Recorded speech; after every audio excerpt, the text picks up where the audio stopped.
bigger is always seemingly better in the car world, which is why cars have been on a growth spurt for decades. But Mazda is bucking the trend with this. It's all new Mazda2 small car.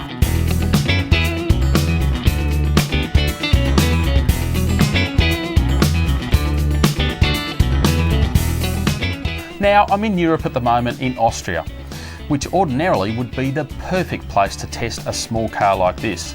There's only one tiny problem. I'm stuck on a racetrack, so I can't actually tell you what it's like to park or anything like that. But what I can tell you is, it is plenty of fun. The 2 feels really alive. It's zippy and it doesn't really feel like a tiny car at all. All the controls are very light. The gearbox is only a 5-speed manual. But hey, it's extremely accurate in its selection and feels quite good, and the ratios are also well spaced, so you can actually get around pretty smartly. In Australia, the Mazda2 will only be offered with a 1.5 litre 4-cylinder engine. That's good for a car this size and delivers 76 kilowatts of power, which sort of sounds pretty modest. But here is the key. It only weighs 960 kilograms, less than a tonne. And that makes it one of the lightest cars in its class. So when it comes to performance, the Mazda2 is pretty lively. The other thing that's optional on the 2 is a dynamic stability control system, or ESP, so if you do go too quick into the corner, the electronics are there to help you out.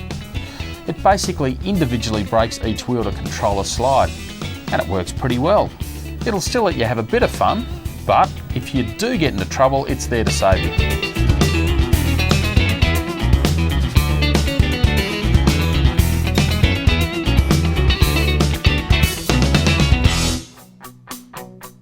Now, a lot of the 2's appeal comes from its lightweight body. Mazda has saved an incredible 100 kilograms, roughly 10% of the car's weight, between this car and the one it replaces. To put that in perspective, cars have generally been putting on weight and getting bigger for years and years. It's all part of adding features and safety that we expect in a modern car. But Mazda has done an almost incredible about-face with the 2, creating a car that's not only smaller but also lighter than the one it replaces. And the end result is a car that feels nimble and ready to do its job. It's fun to drive, and that's what it's all about.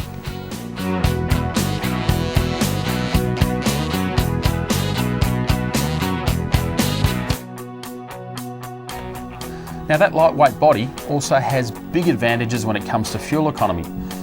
Mazda's claiming about 15% over the previous model, which is absolutely huge now that fuel prices are increasing, and it is more important than ever to be environmentally friendly. So all up, the Mazda2 sips just 5.9 litres of fuel per 100 kilometres. That makes it one of the best cars in its category when it comes to economy.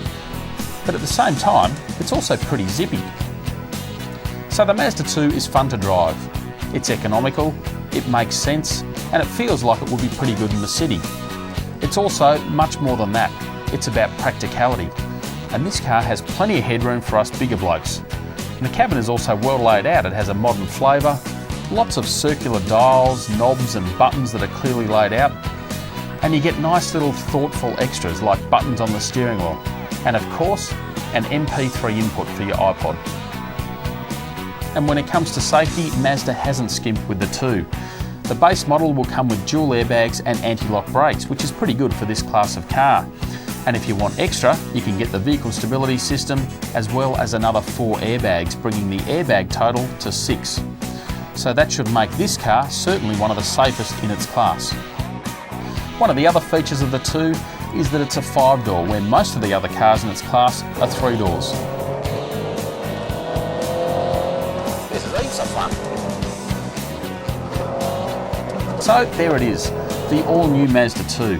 And it'll be in Australia around September, October 2007. And I reckon when this car gets here, it's certainly going to stick a bit of a rocket up the baby car class. It should be priced somewhere in the region of $16,000 or $17,000 plus on-road costs.